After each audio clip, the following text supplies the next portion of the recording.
আসসালামু আলাইকুম সবাইকে। আজকের এই ভিডিওতে আমরা একটি স্ট্যাক সিমুলেশন এক্সাম্পল দেখব শিফট রিডিউস পার্সিং এর উপরে। আমাদের গত ভিডিওতে আমরা শিফট রিডিউস পার্সিং অথবা বটম আপ অ্যাপ্রোচ কিভাবে সলভ করতে হয় বা পরীক্ষায় আসলে কিভাবে আমরা করব স্টেপ বাই স্টেপ ডিটেইল দেখানো হয়েছে।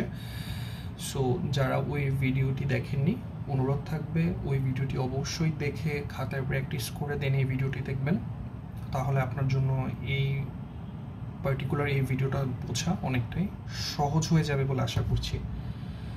সো কথা আর না বাড়িয়ে আমরা আজকে এক্সাম্পলটা শুরু করতে চাচ্ছি। সো আমার এখানে একটি স্ট্রিং দেওয়া রয়েছে, যেহেতু আমাকে বলেছে শিফট রিডিউস করতে হবে, সো আমার মেইন টার্গেট থাকবে এই স্ট্রিংটাকে আমি আমার গ্রামারের যে টার্মিনাল ভ্যালু এস সেটাকে আমি নিয়ে যাব। ঠিক আছে, সো এটি আমার হচ্ছে ফার্স্ট কাজ। সো এই ভিডিওতে আমি খুব বেশি ডিটেইলে যাব না, জাস্ট স্টেপ বাই স্টেপ দেখিয়ে যাব। সো প্রথম লাইন, যেহেতু আমার স্ট্যাক ইউজ করতে হচ্ছে, সো স্ট্যাকে সবার ফার্স্টে আমি একটি $সাইন পুশ করব এবং ইনপুটটা বক্সে আমি হচ্ছে এই স্ট্রিংটাকে পুরোটাকে লিখব। সো এখানে হবে A1 minus bracket A2 plus A3 bracket close. যেহেতু ইনপুট লেখা শেষ, এটার পর আমি একটি $সাইন দিয়ে দিব, কারণ যখন আমি সব কিছু বের করে ফেলবো স্টেপ বাই স্টেপ, যাতে আমি $সাইন দেখে বুঝতে পারি আমার ইনপুট আর কিছু নেই। সো শুরু করছি। যেহেতু স্ট্যাকে কোনো কিছুই নেই, আমার সবার ফার্স্ট কাজ থাকবে হচ্ছে শিফট করা। সো 2 নাম্বার লাইনে তাহলে আমার কি হবে, যেহেতু শিফট তার মানে আমার এই A1টা শিফট হয়ে যাবে, শিফট হয়ে স্ট্যাকে পুশ হয়ে যাবে। সবসময় আমরা লেফট সাইড থেকে শুরু করব।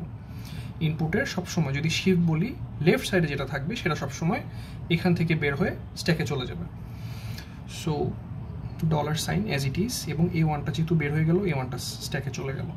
সো ইনপুটে থাকবে, যেহেতু এটা বের হয়ে গেল, minus bracket opening A2 plus A3 bracket close এবং $সাইন।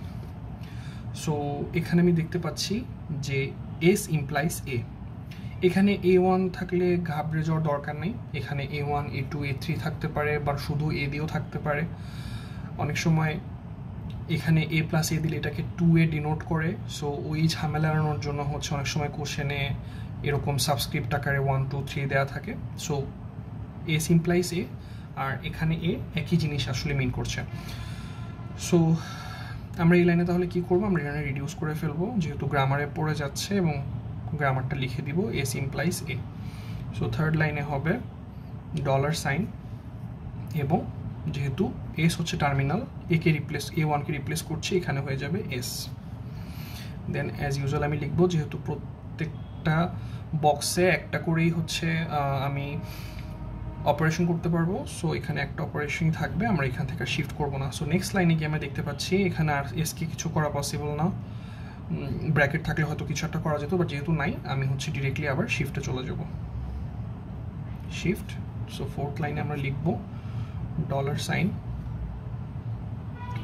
এস মাইনাস, এবং এটা as usual bracket opening A2 plus A3 এবং $সাইন। আচ্ছা, এস মাইনাস আর কিছু হওয়ার সুযোগ নেই, সো আমি শিফট করব। সো ফিফথ লাইন আমি লিখবো $সাইন এস মাইনাস। সো ব্র্যাকেটটা যাবে, ব্র্যাকেটটা স্ট্যাকে পুশ হয়ে গেল, as usual A2 plus A3 bracket closing $সাইন। আমি কোনো কিছুতে ফেলতে পারছি না, গ্রামার কোনো কিছুতেই পড়ছে না, সো আমাকে আবার শিফট করতে হবে।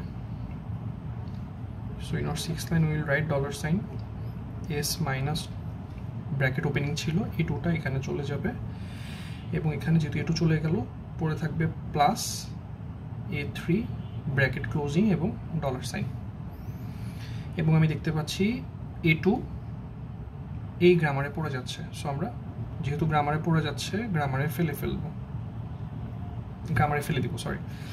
So in our seventh line will write $সাইন, যেহেতু গ্রামারে পড়ে যাচ্ছে এই A2টা, সো এটাকে আমি লিখবো এস মাইনাস।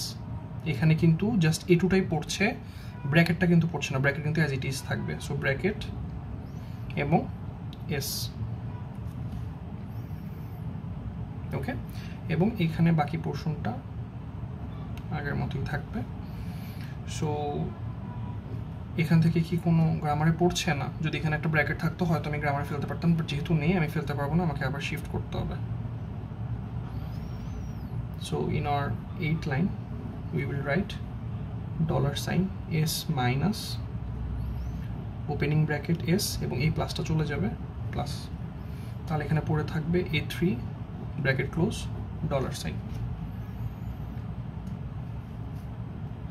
এখানে আমরা কোনো কিছু করতে পারছি না, আমাকে আবার শিফট করতে হবে।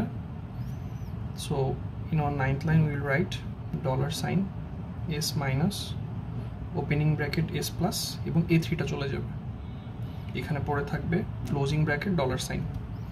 সো A3টাকে কিন্তু আমি আবারও গ্রামারে ফেলতে পারছি। সো এটা গ্রামারে চলে যাবে এবং লিখব reduce S implies A। So in hour 10th line we will write, যেহেতু পড়ে যাচ্ছে গ্রামারে, সো $সাইন হবে, এস হবে, ওপেনিং ব্র্যাকেট এস প্লাস, এটা চেঞ্জ হচ্ছে, সো এখানে এস বসে যাবে, এবং এখানে ইনপুটে অ্যাজ ইট ইজ যা ছিল তাই বসবে, যেহেতু আমি এখানে কোনো শিফট অপারেশন করিনি। সো দেখতে পাচ্ছি এস প্লাস এস একটি গ্রামারে ফেলা সম্ভব। সো অবশ্যই আমি যেহেতু গ্রামারে পড়ছি আমি অবশ্যই গ্রামারে ফেলে দিব। সো এখানে হবে reduce S implies S plus S.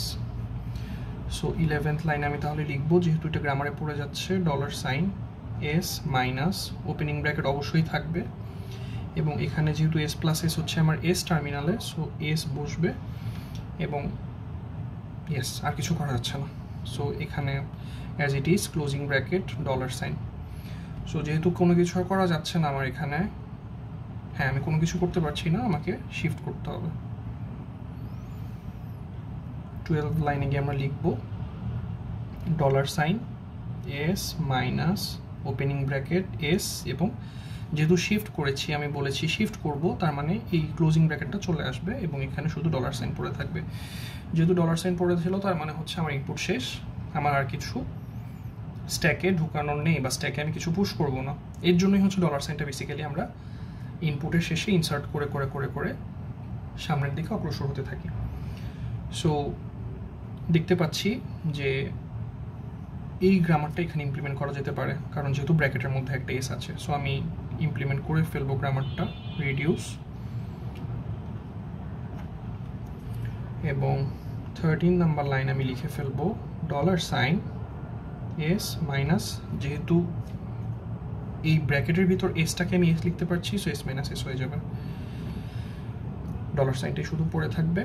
S minus SK দেখতে পাচ্ছি একটি গ্রামারে ফেলা সম্ভব। সো আমরা দেরি না করে সেই গ্রামারও ইমপ্লিমেন্ট করে ফেলবো, এস মাইনাস এস, এবং আমাদের 14 নাম্বার লাইনে গিয়ে হবে $সাইন, যেহেতু S minus S S, so আমি এসে চলে আসলাম, এবং যেহেতু আমি একটি টার্মিনাল ভ্যালুতে চলে আসতে পেরেছি তাহলে আমি বলতে পারবো এটি আমার অ্যাকসেপ্টেড। সো এভাবেই প্রত্যেকটা স্টেপে আমি একটা অপারেশন করে হয়তো বা রিডিউস বা শিফট গ্রামার দেখে আমি আলটিমেটলি আমার যে মেইন গোল, যে এই স্ট্রিংটাকে আমার একটি টার্মিনাল ভ্যালুতে নিয়ে আসা বা এসে নিয়ে আসা, সেটা আমি কিন্তু করতে পারছি। যেহেতু করতে পেরেছি সেহেতু সেটা অ্যাকসেপ্টেড হলো। সো এভাবেই হচ্ছে আমরা স্ট্যাক সিমুলেশন এক্সাম্পলটি পরীক্ষা করে থাকব। যদি আপনাদের তারপরও কোনো ইস্যুস থেকে থাকে আমি বলবো আপনারা ভিডিওটি আরেকবার রিক্যাপ করুন। আশা করছি আপনাদের যেই প্রবলেমসগুলো থাকবে সেগুলো সলভ হয়ে যাবে। ধন্যবাদ সবাইকে।